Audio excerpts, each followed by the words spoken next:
will train this weekend here in Orlando and travel Sunday night to the Cayman Islands. For those of you traveling, we can provide our training schedule once we are for arrival there. Also, with the win tonight, Gregg Berhalter becomes the second fastest coach in U.S. history to reach 10 victories, behind Bob Bradley from 2007. If you have a question, please raise your hand. We do have wireless microphones, and we'll get started. Doug McIntyre to your left. Greg, just curious what went into the few of the lineup decisions you made. You went with Gyasi, you went with Jackson Ewell, guys that hadn't played a lot for their, since their club season ended, really. So, how did that calculation work? And as a second question, I'm just curious how much pressure you felt personally this week in the lead up to the match. So, with Jackson, he's a player that we think has potential, and we need to see more of him, and we need to expose him to games like this. You really learn a lot about a player when they get to play in environments like this, in games like this. So for him, it was important. We talked, I think, last week about him making a step against Cuba in D.C., and now the next step is to play against a better opponent. And, he did that tonight, and I think he did well. He was a guy that was with us last week and training hard, and the work paid off because he looked good tonight. With Gyasi, it was a question of what we thought we needed against Canada to be successful. We thought we needed some of Gyasi's pace and his physicality, and it was a decision based on that. We know Josh is a great player, and together they complement each other really well. But they're different type of strikers, and we felt the decision to go with Gyasi was based on his physicality. In terms of the pressure? It is what it is. I mean, I understand that everyone has a job to do, and my job is to coach a national team. And I understand that they're parallel paths, right? There's a path of getting results, and there's a path of developing a really young team. And sometimes, those paths go in different directions, and you don't always get the results, but the development is still there, and the progress with the team, you're still pushing for that. So, it was, I think we all stayed calm in this last 2 weeks and just focus on our jobs. Jeff, to your right. What did you think that John Brooks gave you tonight in terms of just his leadership, his engagement in the back line? And I was wondering if you could expand a little bit on your midfield choices, not only Jackson, but Sebastian and Wes. What did they give you in this game that maybe you didn't get a month ago? So with John and Aaron, let's add him to the conversation as well, because I thought they both were outstanding. Canada started playing very direct, and they have a physical striker and they have a mobile striker, and that's always a challenge, especially against two big center backs. You play into the physical striker, the mobile striker runs behind. I thought they did a good job of controlling that. I think they did a good job of controlling transition moments. Aaron is amazing in that. And John did a really good job as well. But the conversation I had with John before the game was, I watch you in Germany all the time, and you're a leader in your group, and let that come out here as well, because it was really important that we take advantage of those qualities that he has. Regarding Weston and Sebastian, Weston is a guy that, on most nights is a starter for us, and he's a guy we need on the field because of his mobility. Sebastian is a guy that gives you a little bit more of the game-changing quality that Christian possesses. So, we saw him in training last week, and he was doing really well, and we know his quality, and so we started him. Up front, Kevin Baxter. John Herdman was just in here and said that he thought the difference in the game was that you guys were clinical in the box and they weren't. I'm just curious whether you agree with that. And then 36% possession, that seems very unusual for your team. Was that a result of the early goal, or why was the possession so skewed? That's a good question. And one thing I said to the team after the game is you have nights where you play absolutely brilliant and everything works, and you're executing everything, you're scoring goals. And then you have days that you don't play great, and things aren't working great, and it's not as fluid as it normally is. And then you have games where you play poorly. But what I said was, in all those cases, you need to show the type of effort and type of tenacity that the group showed today.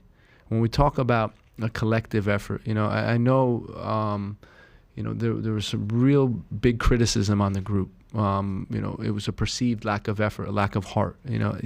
You couldn't mention that today at all. I mean, the way the guys were fighting for each other, the way they had their back, the amount of effort that was put in. I mean, some of these guys haven't played since October 6th, and the way they were fighting in this game and battling in this game.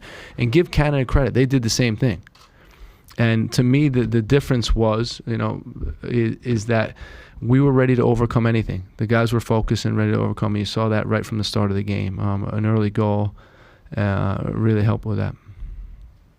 Third row, Julia. One of the players who really stood out tonight was Jordan Morris, just in his ability to create on the offensive end. He's coming straight out of an MLS Cup appearance. Kind of what was it like just to see that effort from him tonight? That's what Jordan brings. Me and Ives have talked about his second half of the season this year with Seattle. It's been amazing. He's been fantastic and really game-changing ability with his physicality, with his speed, with his ability to finish off plays in the right way, in the appropriate way. He makes good decisions in front of goal. And, I think playing him on the left side really worked for us. And I think he did a good job. Ives. Greg, as far as Serginho goes, obviously he had so much on his shoulders making that decision, and couldn't have been an easy month for him. But tonight he looked like someone who had taken that weight off his shoulders and played free. What'd you think of how he kind of responded tonight? Yeah, Serginho is a gamer. He's the type of kid that shows up in a game, and when the bright lights are on, he has no problem performing. I haven't really seen much like that from a player. The ability to just step up and perform. Like that. With him, we're really happy that he committed to us, and you can see his quality. And it was on display today how calm he is in situations, how technical he is in some situations, and it was really going to help our program moving forward. Sam. Greg, over here. You guys were a little bit more direct in transition today. It created some or all of the goals even.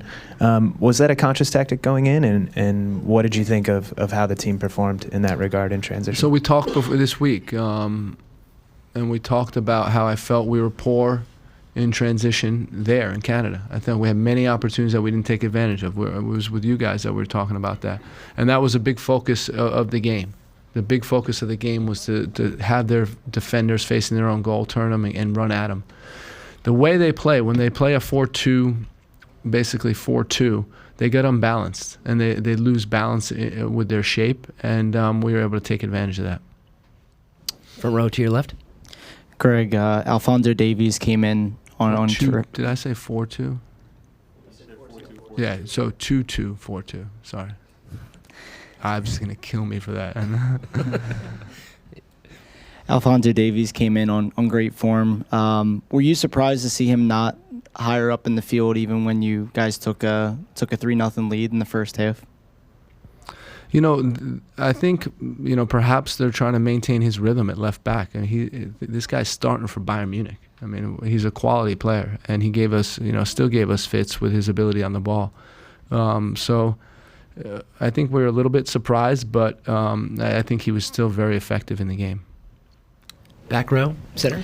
Hi, yes, this is Farah Telemundo, Orlando. I wanted to get your perspective of the ambience, atmosphere, Orlando responding to Team USA, the fans. What do you think? And do you think that in the future we could continue seeing Team USA selecting Orlando as home team?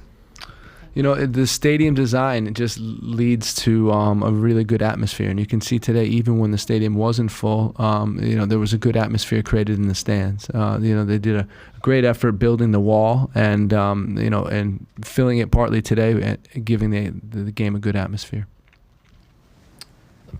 First row to your right. Greg, looking ahead to not only the game against Cuba, but further on, with all the buildup coming into this game and the point to prove for the players, how do you kind of keep complacency from setting in, now that this game is all said and done, and keeping the guys motivated for the games to come? Well, I mean, that's another conversation after the game, because we haven't done anything yet, right? We had an objective is to go to the next round. We're not in the next round yet. It was a good result. The effort was amazing. We could have played better. There's a lot to work on, man. So I don't think I think the guys, it's one of those games that galvanizes the group because of how much you need to put into it. And then when you get a victory, it's nice. But we're nowhere near where we need to be or where we're gonna be. And we have to go down to Cayman Islands and we have to win because that's our objective, to get to the finals. Stay there. To your right. Will Brown, St. Augustine Record. Hey, Will. Hi. You've spoken about your young team, and you've been in this position for 11 months, but during that time, you still haven't had the entirety of your younger guys like Pulisic, like Dest, and so many others who seem to be the future. How difficult is it to prepare for a contest like this when you're still, changing bits and pieces and trying to figure out that starting 11 without having your full squad available? I think that's the insecurity of being a national team coach, is that you're always thinking about, oh, this is the first time we've ever played this lineup. We want to get a rhythm. And the next game is the first time you ever played this lineup. And you want to keep building. You want to keep building principles. You want to keep building your game model with the players. And it's challenging when you don't have that. But a lot of teams don't. A lot of national teams don't have that, and that's just part of the game. Before I took the job, I reached out to a number of ex-national team coaches and asked them about some of their challenges, and that was certainly one of them. Player availability. Second row to your left. Hi, Greg. You mentioned Aaron Long and his importance for you guys in terms of defending in transition. He comes from a team which stresses that aspect of his game. I'm curious if over your years how he compares to some of the best defenders you've seen in terms of that aspect of his game, and in terms of the style you try to implement. What are some things that you maybe try to focus on him improving, building on that base that he already has? Yeah, so he's excellent. When I compare him to, soccer's changed, and there's teams that play with a very aggressive back line, always pushing forward, closing the space in front of him rather than protecting the space behind him. And he's a center back that can do that really well. It's nice to work with center backs like that. When we're talking about some things he can improve, it's things that he hasn't focused on because of where he's playing. And Red Bull does a great job of counter pressing. They do a great job of creating chances off of their counter pressing. But with Aaron, we're still working on him identifying his passing options and then making the right decision. Last one. To your right. You spoke a little bit earlier about finding results even when the team doesn't necessarily have a perfect night. How important was that tonight, specifically with kind of a younger group of players? How important is that just as far as building towards the future? So we need to keep in mind this was an elimination game. If we tied the game, we were out of Nations League. And so that there is a weight of that, and there is a performance barrier that you need to get over when you're playing games like that. And for me, the mindset of the guys was really good going into the game. I think they were determined, and that determination carried us through, and that determination helped get the result. Thanks, Greg. Thanks, everyone.